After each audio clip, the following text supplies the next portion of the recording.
Real Reddit stories. If you love wild things and crazy drama, hit that subscribe button and drop a like to help more people find the madness.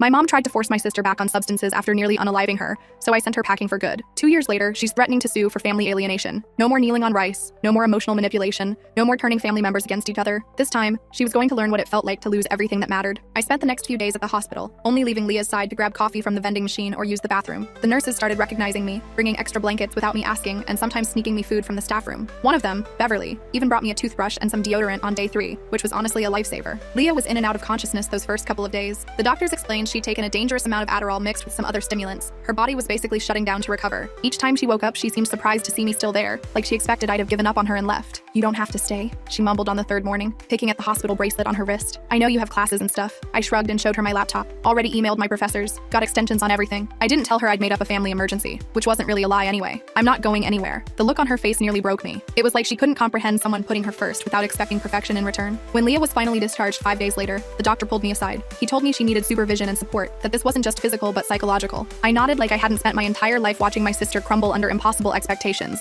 "She can stay with me," I said without hesitation. My dorm room was tiny, but I'd figure something out. Maybe my roommate Lauren would understand. But Leah had other ideas. "I need to get back to my apartment," she insisted, her voice stronger than it had been in days. "I have assignments due next week." I stared at her in disbelief. "Leah, you almost died. I think your professors will understand if you need an extension." She shook her head, that familiar stubborn look returning to her eyes. "I can't fall behind. Mom always says, Mom isn't here." I cut her off, probably more sharply than I should have. "And thank God for that, because she's the reason you're in this mess." Leah flinched like I'd slapped her. For a second, I thought she was going to defend our mother, but instead, she just looked down at her hands. "I don't know how to be any other way, Katie." That hit me hard, because I knew exactly what she meant. When you've spent your whole life being told your worth depends on achievement, who are you without it? I drove Leah back to her apartment, which was about an hour from the hospital. The place was immaculate, of course. Color-coded binders lined her desk. Her planner was filled with highlighted tasks and deadlines. Even her refrigerator was organized by food group and expiration date. It was like living inside a productivity app. "Jesus, Leah, when do you actually live?" I muttered, taking in the sterile perfection of her space. She ignored the question and headed straight for her desk, where a stack of textbooks waited. I intercepted her, physically blocking her path. "Nope, doctor's orders. Rest first." I steered her toward the couch and practically forced her to sit down. "When was the last time you watched a movie just for fun?" She blinked at me like I'd asked her to recite the alphabet backward in Mandarin. I don't remember." "So that's what we did." I pulled up some mindless comedy on her laptop, ordered pizza, and made her sit there and do absolutely nothing productive for 3 straight hours. At first, she was tense, checking her phone every few minutes, making mental lists of all the things she should be doing. But somewhere around the halfway mark of the second movie, I noticed her shoulders relax. By the end, she was actually laughing. I stayed the night on her couch, and the next morning, I called my professors to explain I needed another week. Most were understanding, though my econ professor was a real duck about it. Whatever. Some things were more important than perfect attendance. Over the next few days, I established a routine. I'd wake up before Leah, make coffee, and hide her textbooks. When she'd emerge from her room, already anxious about all the work she wasn't doing, I'd hand her breakfast and distract her with something totally unrelated to school or achievement. We went for walks. We tried baking cookies. Disaster. We talked about everything except our mother. A week into this arrangement, I knew I had to head back to Stanford for at least a few days to take some exams I couldn't postpone. I was packing my overnight bag when Leah appeared in the doorway of the guest room I'd been using. "You're leaving?" Her voice had that slight tremor that reminded me of when we were kids, and she'd try not to show she was upset. "Just for a few days," I assured her. "I have to take these midterms or I'll fail the courses." She nodded, trying to look like it didn't bother her. "Of course, you should go." I zipped up my bag and turned to face her. "I'll be back on Friday, but Leah, I need you to promise me something." "What?" "Promise me you won't contact Mom while I'm gone." Her eyes widened slightly. I wasn't planning to. Good, because she can't know about any of this. Not the hospital, not me staying here, none of it. I took a deep breath. "And I need you to promise you'll take your meds exactly as prescribed. No extras, no skipping." She crossed her arms defensively. "I'm not a child, Katie." "No, but you're recovering, and I need to know you'll be okay while I'm gone." After some back and forth, she promised. I left her with the number of a therapist the hospital had recommended, made sure her fridge was stocked, and drove back to campus with a knot in my stomach. I didn't want to leave her, but I also knew I couldn't put my entire life on hold indefinitely. The week crawled by. I called Leah every night, and she seemed okay, tired but stable. She even mentioned she'd contacted the therapist and made an appointment. I aced my midterms despite the stress and lack of study time, which felt like a small victory. When I returned to Leah's apartment that Friday, I was shocked to find her looking better. She'd gained back a little weight. The dark circles under her eyes had faded slightly, and she greeted me with an actual smile. "I slept 8 hours last night," she announced, like she'd climbed Mount Everest. And for her, maybe it was just as monumental. We fell into a new routine after that. I'd drive up every weekend, staying from Friday to Sunday. During the week, we'd text and call. Slowly, I watched my sister start to heal. She cut back her course load, dropped some extracurriculars, and actually started saying no to things. The therapist was helping her see that her worth wasn't tied to her achievements. But I knew it was only a matter of time before our mother figured out something was up. Leah had been avoiding her calls, making excuses about being busy with school projects. Our mom wasn't the type to accept being ignored for long. Sure enough, about a month after Leah's hospitalization, the SHT hit the fan. I was in the middle of a study group when my phone exploded with texts from Leah. "She's here. Mom showed up at my apartment. What do I do?" My blood ran cold. I mumbled some excuse to my classmates and ran outside to call her. When she answered, I could hear our mother's voice in the background. that familiar sharp tone that always made my stomach clench. I can't talk, Leah whispered. She just showed up. No warning. Don't tell her anything, I said firmly. I'm on my way. I hung up, sprinted to my car, and broke about 15 traffic laws getting to Leah's place. By the time I arrived, 3 hours later, the situation had deteriorated. I could hear the shouting from the parking lot. I took the stairs 2 at a time and burst through Leah's unlocked door to find our mother standing in the living room,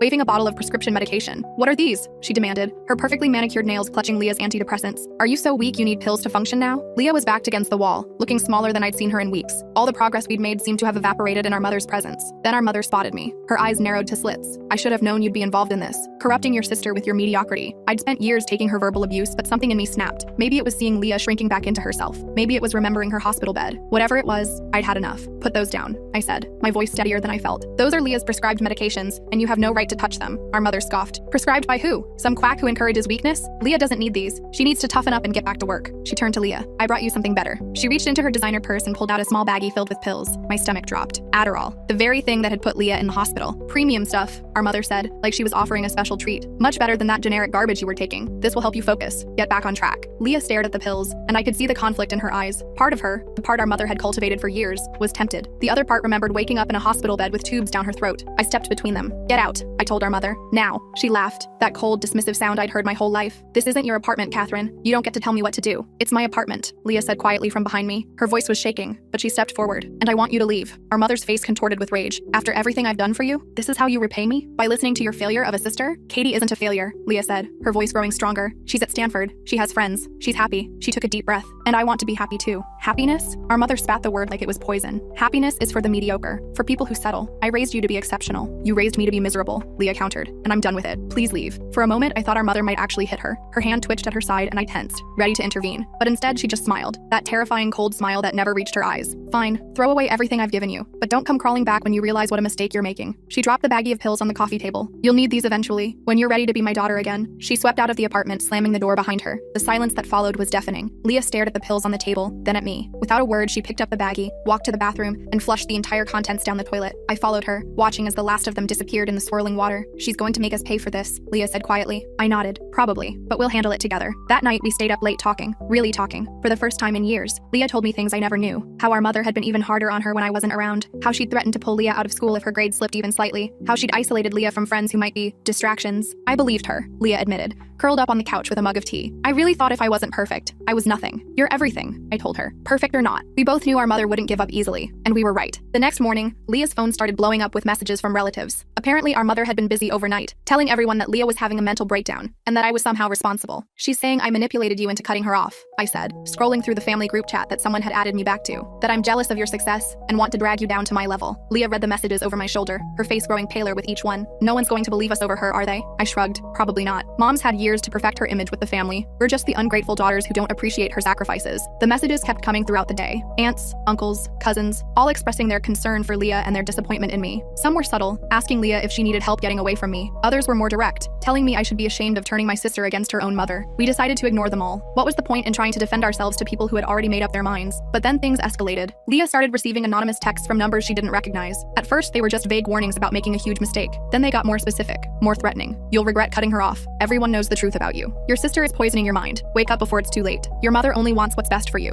unlike some people. I urged Leah to change her number, but she was reluctant. That's letting her win, she argued. It's not about winning, I countered. It's about protecting your peace. The breaking point came a week later. Leah was at her university library when someone approached her, a distant cousin she barely knew who happened to attend the same school. The cousin made a scene, loudly accusing Leah of breaking our mother's heart and letting me manipulate her. Security had to escort the cousin out, but the damage was done. Leah called me in tears. I can't do this anymore, she sobbed. Everyone's looking at me like I'm either crazy or cruel. That night, I helped her change her number. We also decided it might be best if she moved, not just to get away from our mother, but also from the network of flying monkeys she'd enlisted to harass Leah. I spent my spring break helping Leah find a new apartment, this one in a secure building with a doorman. We didn't tell anyone the address, not even friends we trusted. It was exhausting and expensive, but watching Leah breathe easier in her new space made it worth every penny and sleepless night. Just when we thought things might calm down, our mother took her most drastic action yet. She contacted Leah's university, claiming Leah was having severe mental health issues and needed to be looked after. The university, erring on the side of caution, called Leah in for a wellness check. I drove up immediately when Leah called me about it, panic in her voice. They're questioning my ability to continue in the program, she told me. Mom told them I tried to call myself. I was livid. This wasn't just manipulation anymore. This was actively trying to destroy Leah's future. I marched into the dean's office with Leah, armed with documentation from her therapist confirming she was stable, and the hospital records showing what had really happened. Your mother seems very concerned, the dean said carefully, looking between us. Our mother is abusive, I stated flatly. She's angry because Leah has finally set boundaries, and she's retaliating by trying to sabotage her education. The dean looked skeptical, but the documentation was hard to argue with. Eventually, he agreed to disregard our mother's claims, but the whole ordeal left Leah shaken. She's never going to stop, is she? Leah asked as we left the administration building. I squeezed her hand, not willingly, but we can make it harder for her to reach us. Our mother's next move was to start calling Leah's friends. One by one, she contacted them, spinning tales about Leah's instability and my negative influence. Some friends saw through it, but others began to distance themselves, unsure what to believe. Leah was devastated. She's taking everything from me, she whispered one night after another friend had canceled plans. My reputation, my friends, my peace of mind. I held her while she cried, feeling more helpless than I had in years. Not everything, I promised. She can't take me, and she can't take the truth. That's when I started documenting everything. Every text, every call, every flying monkey our mother sent our way. I began writing down all the abuse we'd endured growing up, the rice kneeling, the emotional manipulation, the impossible standards. Leah joined in, sharing stories I'd never heard before, things that had happened when I wasn't around. It was like lancing a wound, painful but necessary for healing. With each memory we committed to paper, our mother's power over us seemed to diminish slightly. What are we going to do with all this? Leah asked as our document grew longer and longer. Keep it safe, I said, for when we need it. That need came sooner than expected. One afternoon, a police officer showed up at my dorm room. My roommate Lauren let him in while I was in the shower, and I nearly had a heart attack coming out to find him sitting at my desk. Catherine Wilson? He asked, standing when I entered. I nodded, clutching my towel tighter. What's this about? I'm following up on a report filed by your mother, Eleanor Wilson. She's claiming you've been harassing your sister Leah and coercing her into cutting off contact with family. I almost laughed. Of course she'd go to the police. When manipulation didn't work, she escalated to legal threats. Classic Eleanor Wilson playbook. Officer, I said calmly, my mother is lying. My sister and I are both adults who have chosen to limit contact with an abusive parent. I have documentation of her behavior if you'd like to see it. He looked surprised at my composure. Documentation? I asked for a moment to get dressed, then returned with my laptop and pulled up the file Leah and I had been working on. I showed him the hospital records from Leah's OD, the threatening messages we'd received, and our written accounts of the abuse. The officer read through it all, his expression growing more troubled with each page. This is extensive, he said finally. My mother has been emotionally abusing us our entire lives, I explained. Now that we're standing up to her, she's retaliating any way she can, including filing false police reports apparently. He closed the laptop and handed it back to me. I'll need to follow up with your sister to confirm your account, but based on what I've seen, I don't think there's any case here against you. After he left, I called Leah immediately to warn her she might get a visit from the police too. She was scared but ready, with her own copies of our documentation. When the officer did speak to Leah the next day, she held her ground. She confirmed everything I'd said and added her own experiences. The officer left convinced that our mother's claims were baseless. This should have been a victory, but it just made our mother more desperate. That weekend, she showed up at my dorm unannounced. I was studying in the common room when Lauren texted me, "Your mom is here. She's mad." I could hear her before I even reached my floor, screaming and pounding on my door, demanding to be let in. Students were peeking out of their rooms, watching the spectacle with wide eyes. "Where is she?" my mother shrieked when she spotted me coming up the stairs. "Where's Leah? What have you done with her?" I kept my distance, staying at the far end of the hallway. "Mom, you need to leave. You're making a scene. Don't tell me what to do." She lunged toward me, but a couple of guys from the rugby team who lived on my floor stepped between us. "You've poisoned her against me. You've always been jealous of her." I pulled out my phone. "I'm calling campus security if you don't leave right now." She laughed, that horrible, cold laugh. "Go ahead. Call them. I'll tell them how you've manipulated your sister, turned her against her family." I dialed the number while maintaining eye contact with her. "Security? Yes. There's a woman causing a disturbance on the 3rd floor of Wilkins Hall. She's screaming and threatening students." "Yes. I'll stay on the line." My mother's face contorted with rage. "This isn't over, Catherine. I'm going to sue you for defamation and family alienation. I'll make sure everyone knows what you've done." Security arrived minutes later and escorted her off campus. I watched from my window as they walked her to her car,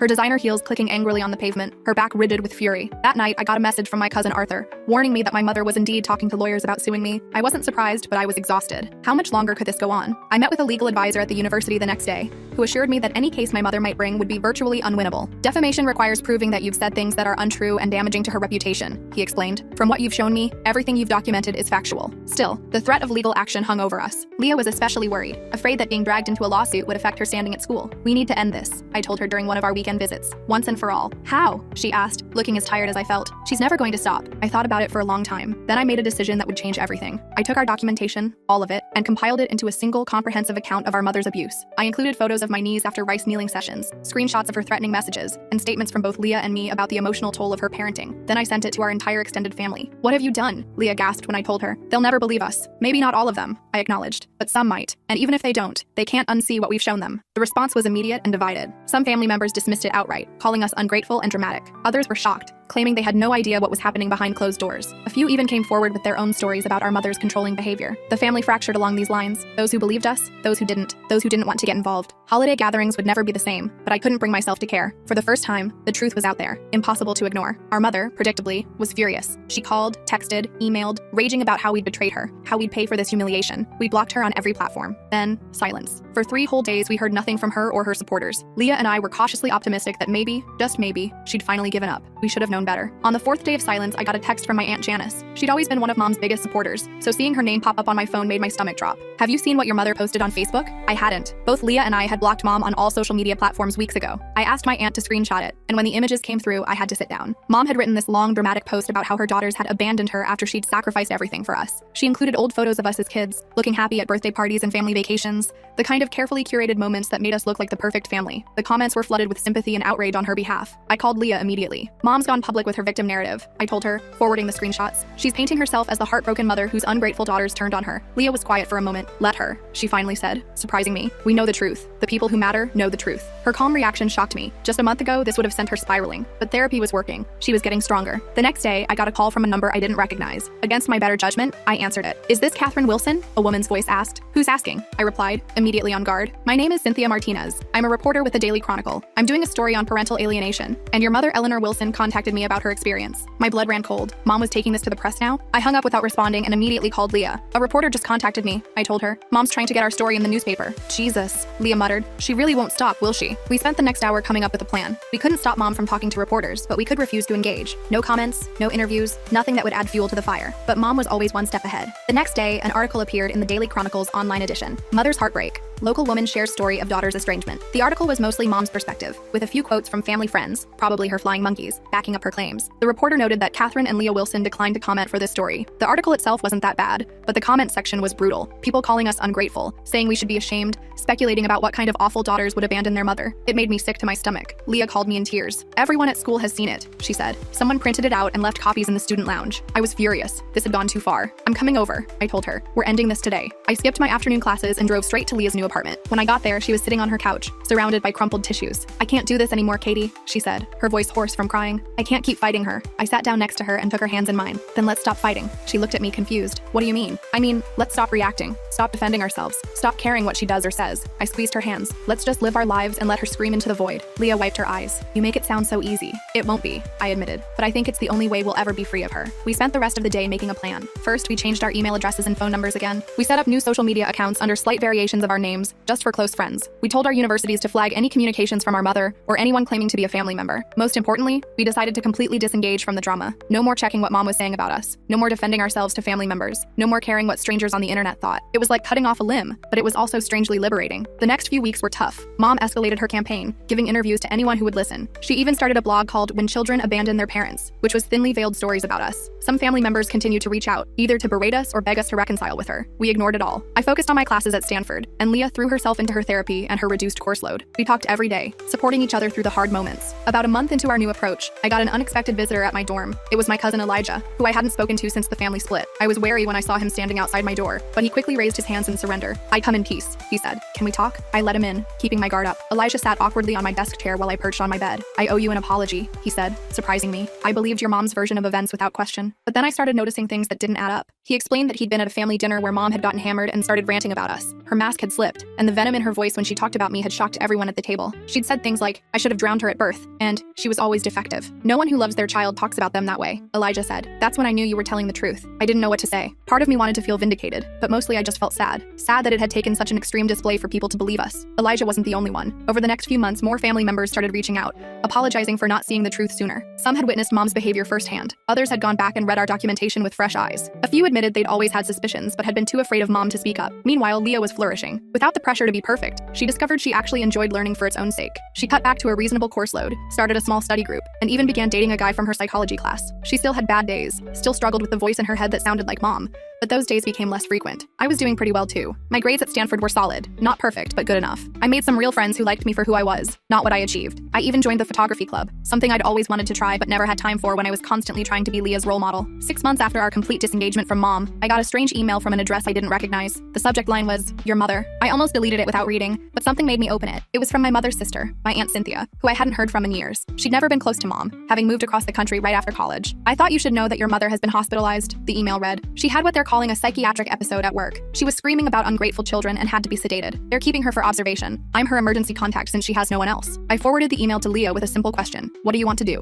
Her response came an hour later: "Nothing." It seemed cold, but we both knew it was the right choice. Getting involved would only drag us back into her toxic orbit. We'd spent our whole lives trying to fix her, to please her, to be what she wanted. We were done. Aunt Cynthia kept us updated over the next few weeks. Mom was diagnosed with narcissistic personality disorder, which surprised exactly no one. She was prescribed medication and therapy, but according to Cynthia, she wasn't taking either seriously. She was still fixated on us, still convinced we were the problem. "She'll never change," Leah said when I shared this with her. But we have. And we had. A year after Leah's OD, we were both different people. Stronger, happier, free from the crushing weight of impossible expectations. Leah graduated with her bachelor's degree that spring, not as valedictorian, not with a perfect GPA, but with a solid education and her mental health intact. I flew in for the ceremony, and we took about 1,000,000 selfies together in her cap and gown. "Did you ever think we'd get here?" she asked as we sat on her apartment floor that night, eating takeout straight from the containers. "Honestly, no," I admitted. "There were times I thought Mom would destroy us both." Leah nodded, pushing her noodles around with her chopsticks. "She almost did, but we're still here." We clinked our soda cans together in a toast. "Still here," I echoed. Mom continued her campaign against us for a while, but it lost steam as fewer people paid attention. The family members who believed her dwindled as more of them saw her true colors. Eventually, even the most loyal flying monkeys got tired of her constant drama. I graduated from Stanford 2 years later. Leah flew out for my ceremony, and we recreated the selfies we'd taken at her graduation. Neither of us had heard directly from Mom in over 3 years by that point. According to family gossip, she'd moved to Florida and was telling everyone there about her estranged daughters who abandoned her. "Do you ever miss her?" I asked Leah as we sat on the beach the day after my graduation. It was something we rarely talked about. Leah thought about it for a moment. "I miss the mom I wished I had," she finally said. "Not the mom we actually got." I nodded. That summed it up perfectly. We still have bad days sometimes. Days when Mom's voice creeps back into our heads, telling us we're not good enough, not working hard enough, not perfect enough. But those days get fewer and farther between. Leah is working as a school counselor now, using her own experiences to help kids who are struggling with pressure and expectations. I'm at a tech startup, doing work I enjoy with people I actually like. We talk almost every day, and visit each other at least once a month. Last Christmas, we rented a cabin in the mountains, just the two of us. No family drama, no impossible standards, no walking on eggshells. We built a fire, drank hot chocolate, and exchanged simple gifts.